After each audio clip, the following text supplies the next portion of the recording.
Get ready.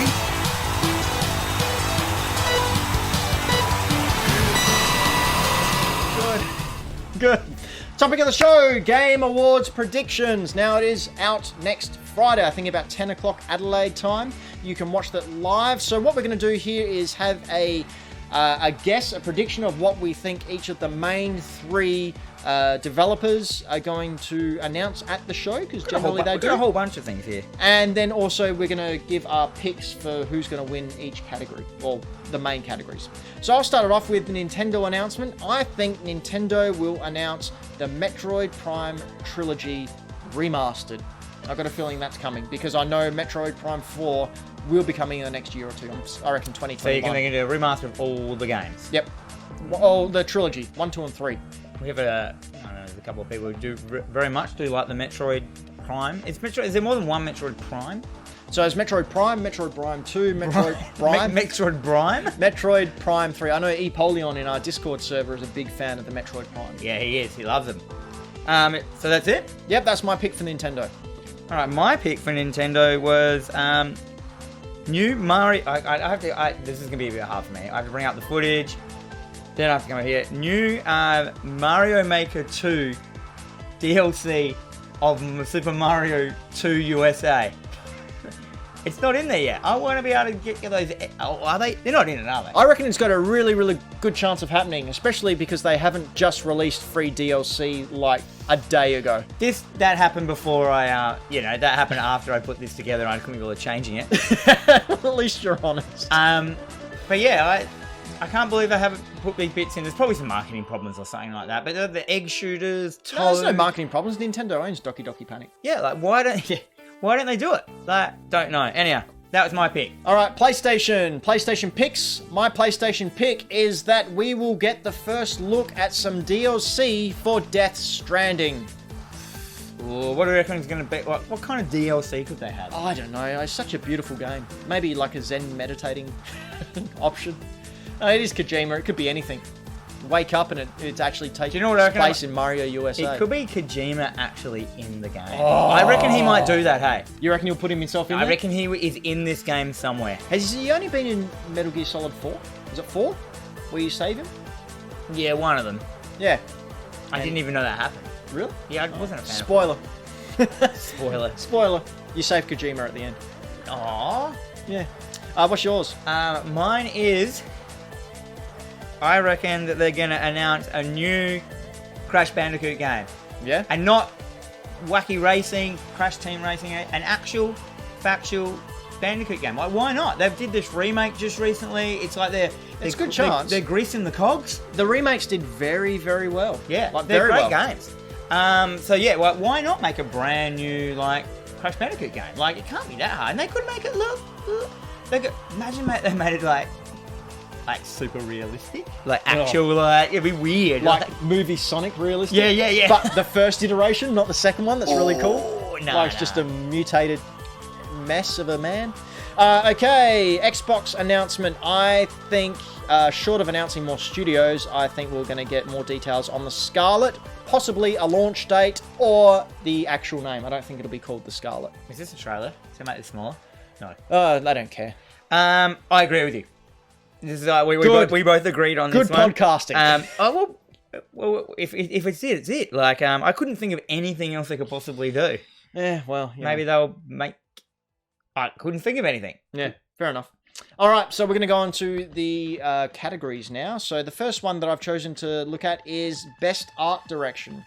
The nominees are Control, Death Stranding, Gris, Sayonara Wild Hearts, Sekiro, and Link's Awakening. I'm going to go for Gris here. You think Gris is it? Yep. Just this game is beautiful. It's like a moving illustration. See, this game is basically all this game is. Oh, some people. We should really be reading some of the guesses in the chat. We'll do that after this. Gris is a beautiful game. It looks amazing. Yep. The fact, and this is the art direction. So yes, this may will win. Yep. It will not win best game though. This game is not the best game. No, it's not the best game to play. But look at it, aesthetically, man. I could eat it. I chose something different. If you'll just wait for me, I chose my good old friend Control. So why this over any of the other ones? Control, for a couple of reasons, is art direction. To me, the art direction in this thing punched me in the face. It is set, so you've got this espionage kind of theme going on. Yeah, but why particularly for art direction? Okay. You've got this brutalist modern architecture, which I'm always a fan of brutalist architecture. And then you've got these like choices of just what everything looks like. You've got this very, these big title cards come up, very sleek and sexy, but really just makes you feel weird. And then you've got this whole kind of like makes me feel weird. This whole David Lynch storytelling mode, but not in a way where it's too confusing. In a way that it just feels funny. You know what I mean? Like, so you've got the feelings, you've got the looks, and you've got the style of a really stylistic, artistic, beautiful game. And that's why I think. Well, Dan, I think of the two of us, I'd know a little bit more about art than you. Probably. If you're a professional artist who has paid work, clap your hands. Fresh indie game brought to you by Subway for reasons. Yeah, what's with that? I don't know, but this one's sponsored by Subway. But this is for a first game from a development team. So the very first game a development team has released. We have got Zaum for Disco Elysium. God damn it. Nomad Studio for Gris, Dead Toast Entertainment for my friend Pedro, Mobius Digital for Outer Worlds, Mega Crit for Slay the Spire, and House for Untitled Goose Game. Let's say it together, Dan. 1, 2, 3. Untitled Goose Game. Yeah, this game's great. And this game this is an Australian game as well, isn't it? Yeah, Queensland guys. This game is the epitome of a successful indie game. Yep. You look at something, you can look at Outer Worlds as being this huge, awesome game, but deep down, in my opinion, it's not an indie game. It's just a professional studio with some people stripped back. I like the way it's, it's from the very first people, first game from a brand new development team. It's like the guys that created one of the most popular games ever. New Vegas and stuff like that. But Untitled Goose Game definitely ticks all the categories of being the best. Yep. Now the next one I've chosen to look at is mobile game. Now, whereas before in previous years this did not interest me, it really is now because of the introduction of Apple Arcade. Yeah. Apple Arcade is such a huge game changer. I've just started playing another one called Atone. It is such a great Apple Arcade game. And again, for $8 a month, you get all these games for free. Some are duds, but some are absolute gems. Crackers. So the nominees for Best Mobile Game are COD Mobile, Grindstone, Sayonara Wild Hearts, Sky Children of Light, and What the Golf. So of those, three of those five, three of them are Apple Arcade games. I'm choosing What the Golf. And so am I. Because this game is the Chronic. Fantastic. Have you played much of this? I've played almost all of it. How good is it when you get to the super bad section? Super hot, sorry. Oh, yep. And it plays like super hot. It looks like super hot. Time only moves when the ball moves and stuff, and you have to shoot people with guns and everything. It's ridiculous. Absolutely crazy.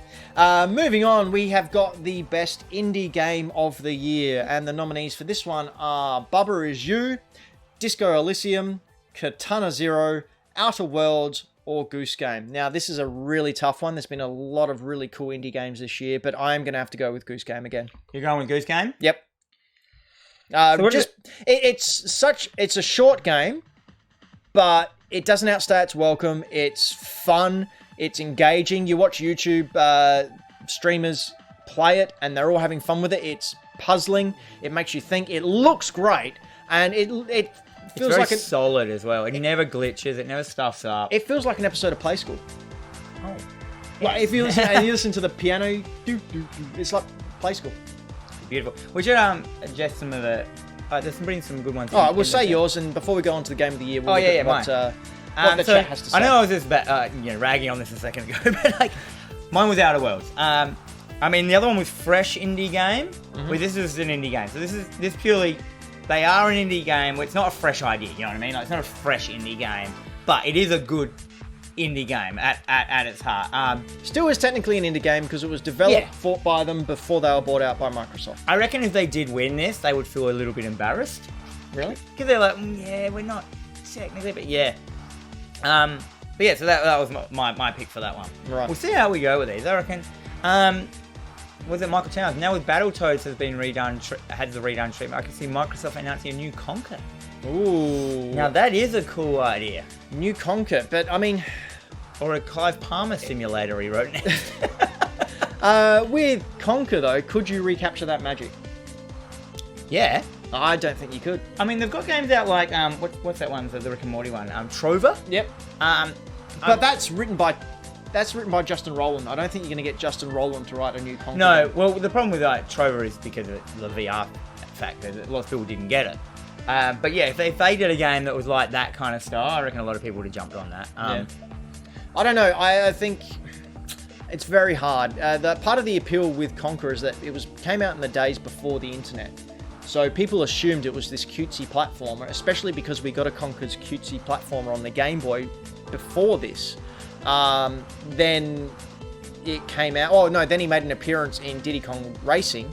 And by all purposes, it looked like, it was just a cutesy platformer. But now, as just been pointed out by in a chat, it'd be a tamed down version. I don't think in the 90s, in 1999...